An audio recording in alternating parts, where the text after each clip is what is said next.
Mom chose my brother's anniversary party over attending my wedding, ignored my achievements for years, now begging for forgiveness after losing her inheritance. My mother has always shown favoritism toward my older brother Marvin over me. I can't quite pinpoint what it is about Marvin that makes him her favorite, but she has adored him since our childhood, and she has never hidden that fact from me. When I was born just a year after Marvin, my parents decided to give me to my grandparents to be raised by them for 8 years. My mother found it too overwhelming to care for both me and Marvin at the same time. According to my grandparents, my mother was going through postpartum depression, which made it difficult for her to care for both me and Marvin. My grandparents didn't put up much of a fight when my mother wanted to give me up to them, understanding the severity of her condition, and my dad couldn't manage to take care of me all alone while also handling his job. As a baby, I had no idea that my grandparents were not my real parents, so I grew up in their loving and blissful household, feeling secure and happy. However, as I started to walk and understand words, things began to change. My parents would come to visit me occasionally, and during these visits, they would explain that they were my real parents and that my stay with my grandparents was only temporary. These visits were always bittersweet and confusing for me. On one hand, I was excited to see my parents. On the other hand, I felt a sense of confusion and abandonment. I would watch my parents spend 2 to 3 hours with me, playing and talking, but then they would bid me goodbye and leave to go back home, taking Marvin with them. This pattern continued, and it became clear to me that Marvin was always their priority. While my grandparents provided me with all the love and care they could, the brief visits from my parents left me feeling like I was unwanted. Finally, when I turned 8 years old, my parents brought me back home. At first, I was excited to return to my family and finally be reunited with them. However, the excitement slowly faded as I began to realize just how much better my life had been with my grandparents. One of the first changes I had to adapt to was sharing a room with Marvin. Marvin had always had his own room, and there was a spare bedroom that my parents could have given me. Instead, they insisted that Marvin and I share a room so that we could bond as brothers. Marvin hated this new arrangement and made his disdain quite clear to me. If I played too loudly or read comic books that my grandparents had bought for me, Marvin would mock me, calling me a brat and a weirdo. Whenever I tried to decorate my side of the room with drawings or posters of my favorite superheroes, Marvin would scoff and call me childish. If I brought home a good grade from school and excitedly showed it to my parents, Marvin would roll his eyes and sarcastically call me the teacher's pet. When I practiced playing the keyboard my grandparents had gifted me, Marvin would tell me I sounded awful and should just give up. Even small things like how I organized my toys or the way I talked about my day became reasons for Marvin to ridicule me. He would call me names like nerd or dork whenever I showed interest in reading or learning something new. With time, I realized that the things I enjoyed doing became points of contention. The warmth and acceptance I had felt at my grandparents' home were replaced with a constant sense of tension and conflict. Marvin had a problem with everything I did, and it made me self-conscious. Imagine your older brother, someone you look up to, making fun of you for every small thing. It makes you start doubting yourself. I was too young to understand that what he was doing was basically bullying me. I thought maybe I was the problem and just wanted to fit in with my family. I stopped reading my comic books at home and would only read them in my school library. I stopped playing with my keyboard altogether. I did all of this thinking that maybe, hopefully, my brother would accept me if I changed. Unfortunately, no matter how much I tried to adapt and fit in, Marvin's attitude towards me didn't improve. The more I tried to please him, the more I felt like I was losing parts of myself. Even when I stopped doing all those things that annoyed Marvin, he would find new ways to mock. I remember in my childhood, I had a lot of pimples due to a skin condition, which has since been remedied. Marvin would constantly tell me how ugly I looked and that my face was disgusting. Hearing this was so hurtful that I would cry and go to my parents. Instead of supporting me and telling Marvin off, my mother would tell me to stop crying and be a man. Dad wasn't much help either. He would try to stay away from the matter. Mom would tell me how I needed to stand up to my brother instead of coming to her. As a result, due to Marvin's bullying and my parents' inability to make me feel safe and loved, I felt confused and isolated. I longed for the nurturing environment I had with my grandparents, where I had always felt valued and understood. My grandparents did come to visit me whenever they could, and when they did, they would try to gently talk to Marvin and tell him not to trouble me, but he never paid them any heed. Hence, most of the time, I was left alone to deal with things at home. As I started growing up, I slowly became a very angry teenager. I remember that even though Marvin was older than me, I was getting taller than him, and he did not like that at all. He would bully me about my height, calling me a giant or slender man to piss me off. However, this time, instead of asking my parents for help, I started giving it back to him by calling him a shrimp. I would also knowingly hide his books on the top shelf or above the cupboard, so he would not be able to reach them without a chair, which would then give me a reason to make fun of him. He would complain to our parents, and I would sometimes get scolded, but I still felt a mix of satisfaction and guilt for retaliating. While it felt good to stand up for myself, it also meant that our home was becoming an even more hostile environment. The battles between us became more frequent and intense, with neither of us willing to back down. The last straw that proved to me exactly how much my parents favored my brother over me was during my school's annual awards ceremony. I had poured my heart into my studies and was poised to receive the top award in my class. I wanted my parents' support and presence at the ceremony, hoping for their pride and encouragement. However, just days before the ceremony, my mother informed me that Marvin had a swimming competition scheduled on the same day. Despite my ceremony and his competition being hours apart, Marvin wanted to focus on his preparation, and according to my mother, he needed her more. She assured me that my dad would be there to support me. Though disappointed, I resigned myself to the idea that at least one parent would be there for me.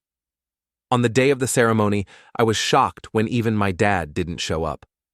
At the last minute, apparently, my mom had called him urgently, saying Marvin was having a panic attack before his competition and needed him there to calm him down.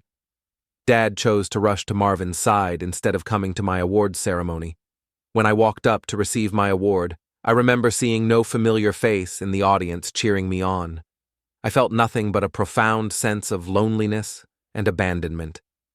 Later, when I returned home, both my parents and Marvin were absent. I called them, only to learn that they were still with Marvin. Hours passed before they returned, jubilant and celebrating Marvin's victory in his competition.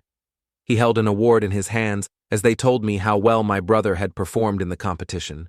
They hugged him tightly and praised his accomplishments as if it were the most significant event of the year. I couldn't shake the jealousy and hurt I felt at that moment. My parents didn't even apologize to me for missing out on my ceremony. Clearly, it was a stark realization of where I stood in my parents' priorities. Despite my hard work and achievements, I was always overshadowed and unappreciated compared to Marvin. This entire thing became a turning point in my understanding of how my parents viewed us, and it shaped my perception of myself within my own family. I started to stop asking my parents for help or for them to be present. I stopped thinking that I could depend on them. Whenever I performed well in my studies or sports, I no longer bothered telling them anything. The only people I could talk freely about my achievements were my grandparents, and they always appreciated me, even for small things. Their words meant more to me than any recognition from my parents ever could. When Marvin graduated from high school and was accepted into a prestigious university, my parents made a huge celebration out of it. They were bursting with pride, bragging about his achievements to everyone and hosting a party in his honor. I joined in congratulating my brother because I genuinely felt happy for him. A year later, when I graduated from high school with acceptance into an Ivy League college, my parents did nothing of that sort. In seeing this, my grandparents wanted to celebrate my achievement by organizing a small gathering with close relatives and some of my friends from school. Initially intended to be a modest affair, word spread, and many more family members and friends expressed their desire to join and show their support for me. However, my parents expressed disapproval, deeming this celebration as over the top. They felt that I didn't deserve such a lavish celebration and questioned why my grandparents hadn't done the same for Marvin when he graduated. Admittedly, the party that my grandparents were throwing for me was more lavish than the one my brother had when he graduated. However, I wish my parents could have let me have just one day without complaining.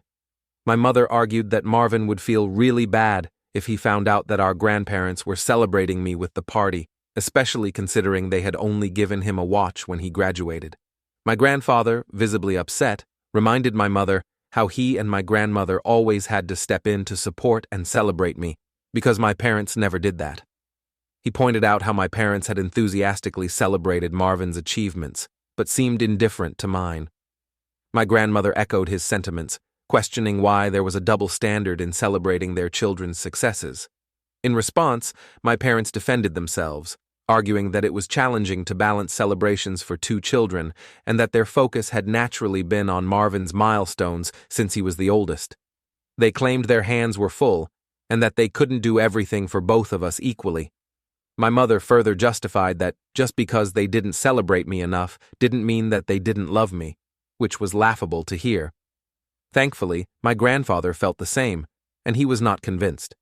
He argued back passionately that being parents meant being there for both children and not just one.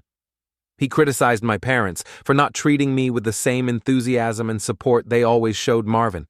In the end, my parents had no argument to stand on, so I did end up having a huge party just as my grandparents wanted me to have. I had invited Marvin to attend, but he told me he was too busy to attend a silly little party. For years, my parents continued to their favoritism towards Marvin, even when we were in college. It's also particularly evident in how they treat us and our significant others. While Marvin and his girlfriend were always warmly welcomed to our family gatherings, I felt increasingly excluded, especially after I started dating my girlfriend Claudia. When Christmas came around, my parents would extend invitations to Marvin and his girlfriend without fail each year. However, after I introduced my girlfriend to them, suddenly, my parents had concerns about their dinner gatherings becoming too crowded if they invited Claudia as well. It felt like a double standard. What made it worse was how my parents viewed and talked about my girlfriend. Despite her impressive academic achievements and successful career, they would find reasons to criticize her, which would piss me off. Meanwhile, Marvin's girlfriend, who didn't work and relied on alimony from her ex-husband, was never questioned or judged in the same way. My mother's comments were particularly hurtful.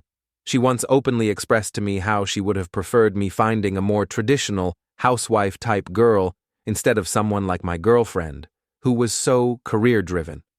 She even suggested that Claudia would not be a good mother to my children. Despite her remarks, I continued my relationship because I believed in my girlfriend and our future together. I even stopped attending family dinners and annual Christmas events to avoid giving my parents any reason to criticize my girlfriend. I don't believe my absence had much of an impact on them. Now, coming to the main story of why I am on Reddit today.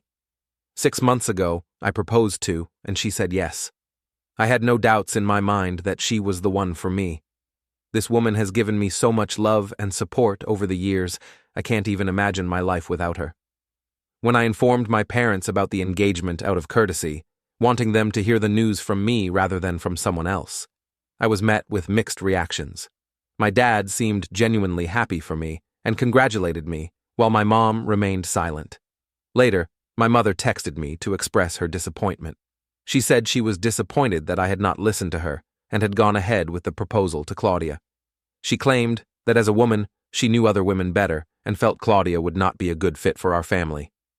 I was taken aback and told her to knock it off, as I was tired of her constantly bringing down my relationship. I asked her if she had any legitimate reason for her dislike of Claudia, or if it was just unfounded prejudice. This is when my mom retorted, saying that Claudia constantly talked back to her, unlike my brother's girlfriend. This statement left me speechless. It was true that Claudia isn't someone who lets other people walk all over her. In the past, whenever my mother had tried to subtly mock her education, her outfit, or her career choice, Claudia has never let it slide. This is one of the things I admire about Claudia. She stands up for herself. She's aware of our family's history, and unlike me, she doesn't hesitate to assert herself with my mother.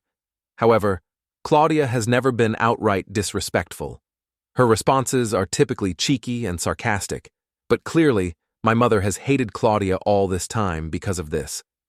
It was clear to me then that my mother's issue with Claudia was not based on any real behavior or character flaw, but rather on some outdated notion of how she expected a woman to behave. Hence, I told my mother that I didn't feel what Claudia did was wrong in any way, and that I wished I was more assertive like her. My mother retorted that the girl was bad news, and that she was changing me too much. I paid little attention to my mother's criticisms and continued enthusiastically planning my wedding with Claudia. 2 months ago, I sent out wedding invitations to everyone, including my brother Marvin, despite not receiving any congratulations from Marvin after the engagement. I still harbored no ill feelings and extended an invitation to him for the wedding. To my surprise, Marvin declined the invitation without any explanation, which disappointed me somewhat. But what truly caught me off guard was when my dad called to inform me that while he would be attending, my mom had decided not to come. I knew my mom had reservations about Claudia, but I had hoped that for the sake of our family and my special day, she would set aside those differences and join us. I was taken aback and asked why. My dad explained that Marvin had apparently planned an anniversary party for his girlfriend on the very same day, which my mom was going to attend instead of my wedding. This revelation was weird, since I followed Marvin on social media and knew that they had recently celebrated their anniversary already. I couldn't understand why they would hold another party on the exact same day as my wedding. Instead of confronting my mom first, I decided to reach out to Marvin directly to clarify things. Although we didn't often speak, I wanted to handle the situation with respect and dignity. I called Marvin and asked him straightforwardly about the anniversary party and if that was really the reason he wasn't planning to attend my wedding. To my surprise, Marvin confirmed this was indeed the case. He explained that he and his girlfriend had originally wanted to celebrate their anniversary with a party, but they did not have enough money saved up at the time. Hence, Marvin admitted that he had gone out of his way to make it up to his girlfriend by working hard and finding a special venue for their celebration that fit within their budget. Unfortunately, the only available date for this venue happened to coincide with my wedding day. I expressed my disappointment and gently suggested that he could have chosen a different date, emphasizing just how much I would have appreciated his presence at my wedding. However, Marvin replied that his girlfriend's happiness came above everything else, and made it clear that he wasn't willing to change their anniversary party date just to accommodate my wedding plans. His words stung, and he didn't even wait for me to reply before disconnecting the call. Later, when I called my mom to discuss the situation, she resorted to the same age-old explanation she often used with me. She insisted that Marvin would feel hurt if she didn't attend his anniversary party and reiterated that my dad was already planning to attend my wedding, so I shouldn't be selfish and expect her to come as well. I told her, my voice almost breaking, just how painful it was for me to constantly feel like she treated me as inferior compared to my brother. I explained to her that she could do as she wished, but I was no longer going to acknowledge her as a parent after this. My mother scoffed at my words and told me that I should not be so overdramatic over my wedding. After the fallout with my mom over her refusal to attend my wedding, I chose to cut off communication with her entirely. My main focus shifted to ensuring that Claudia had the most beautiful wedding possible and that our celebration was filled with joy and love. Despite my disappointment with my mom, I was grateful that my dad honored his promise and stood by me on my special day. When Claudia and I finally tied the knot, my grandparents, who had already anticipated my mom's absence despite their urging, were understandably upset and disappointed. They had even warned my mom beforehand, emphasizing the importance of her presence. The fact that she still chose not to come struck a deep chord with them. What made matters worse was when my brother uploaded pictures after his anniversary party, where my mother could be seen dancing and drinking like there was no tomorrow. The issue wasn't what she was doing, but the way they both seemed to flaunt their disregard for my feelings about their absence from my wedding. My mom never once called me or Claudia to check up on us or congratulate us throughout the whole day. Post-wedding, my grandparents didn't hesitate to confront my mom about her absence from my wedding. They didn't hold back, expressing their disappointment in her behavior, and didn't mince words while telling her plainly that they were fed up with how poorly she had treated me over the years. They told her that they had given her more than enough chances to be a good mother, but she clearly only liked Marvin. They went as far as to threaten her with consequences, including potentially removing her from getting any of their inheritance. When Mom tried to argue back with them, saying how Marvin's party was important too, They informed her that they would make sure that I got every penny of their inheritance since I deserved it more than her. Now, this was a huge thing to be said by my grandparents and completely unexpected. My mom, who had been struggling to justify her absence at my wedding until then, found herself in a tough spot after hearing this. After her confrontation with her parents, she called me, pleading for forgiveness. Mom expressed disbelief at how missing my wedding had escalated into such a fiasco. During our brief talk, she lamented how unfair it would be if I received my grandparents' inheritance instead of her. She urged me to persuade them not to proceed with any decisions related to their estate. Clearly, she was more concerned about inheriting money than fixing our strained relationship. Hence, I didn't engage in much conversation with her, as I was on my honeymoon and wanted to preserve my mood. However, lately, after I came back from my honeymoon, she's been calling me almost every day, pleading for another chance to make things right between us. She suggested that Claudia and I should have another wedding, this time with just close family members if possible, so she can also attend. She's expressed regret over missing my wedding and insists that I should give her an opportunity to remedy the situation. Her change of heart and persistent requests have put me in a tough spot. On one hand, I understand her desire to make amends, but on the other, it's hard to ignore the hurt caused by her absence and the deeper issues it represents. I don't want to plan another wedding just for her to attend. Also, out of nowhere, Marvin sent me a text saying how I should not have involved our grandparents in our private matters and that Mom is really afraid of losing her inheritance. He said for her sake, I should stage another wedding just to restore the peace within our family. Edia, if I don't give in to the demands of my mom and Marvin to have another wedding. Update 1. I have talked to Claudia about this, and she agrees that having another wedding would be too cumbersome and unnecessary. She believes I should stand up to my mom and tell her that she had her chance to attend our original wedding, but she chose not to, so now she can deal with it. I want to address some confusion. First of all, I don't hate my brother, even though my parents, especially my mom, have always favored him over me. Over time, I've come to understand that he observed and learned from how my parents treated us. Clearly, my mom favored him, and he took advantage of that. While it would be easy to harbor resentment as an adult, I would prefer to work on our issues and move forward. However, it seems my brother is still immature and enjoys playing those same childish games. Secondly, my grandparents do intend to leave their inheritance just to me, not to my mom or Marvin. It's true my grandparents and I share a much closer bond since they basically raised me, but also, they know that my parents are going to take care of Marvin eventually, so they want to look out for me by leaving me with their inheritance. Lastly, my grandparents were not the only ones who were upset with my mother for not attending my wedding. Other family members also expressed their disappointment to my mother for not attending my wedding, but she seemed indifferent to their concerns. It was only when my grandparents decided to remove her from their inheritance that she started to change her attitude and demanded that I have another wedding to include her. Update 2. It's official. My grandfather has just informed me that he and Grandma have drafted new wills, naming me as their sole heir and removing my mother from everything. While I had expected this outcome, it still came as a shock.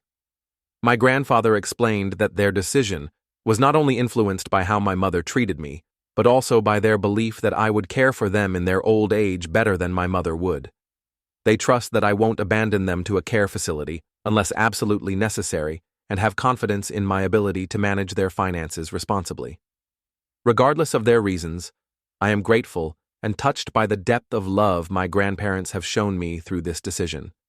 It's a stark contrast to how I've often felt less prioritized by my own parents. As you can imagine, this news hasn't gone over well with my mother. She's been calling me incessantly and sending messages accusing me of blindsiding her and claiming I have no right to inherit anything from her parents.